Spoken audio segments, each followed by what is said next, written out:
आणि फोटोग्राफर ही टीम निवडली. परिसरात बघितल्यानंतर असं लक्षात आले की अजूनही काही पारंपरिक वस्तूंचा ठप होताना दिसतात. आर्थिक उत्पादन मिळत नाही किंवा त्यांनी तयार केलेल्या वस्तूंचा ठप मिळताना दिसत असतो. उदाहरणार्थ मातीची भांडी तयार करणारे बांबूच्या कमचांपासून तयार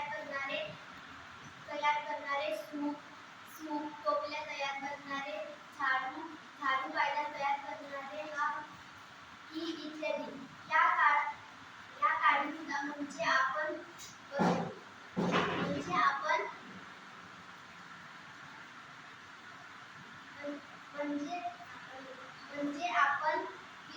विदेशी वस्तू जास्त आधार होत असे. सर्व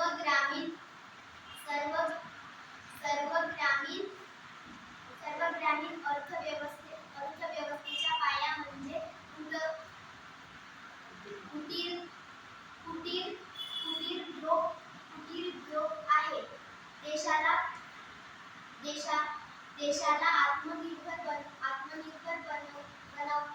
बनवण्यासाठी स्वदेशी वस्तूंचा जास्तीत जास्त उपयोग करणे आवश्यक आहे. परंतु समस्या अशी आहे की वस्तू सुंदर आहेत पण सुंदर असूनही त्याची विक्री होत नाही.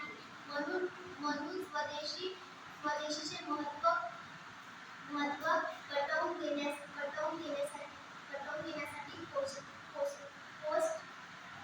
तयार करून, जाहिराती करून किंवा शाळा विहिरी कानस यांच्या माध्यमातून स्वदेशींचे प्रचार व प्रसार करता येईल.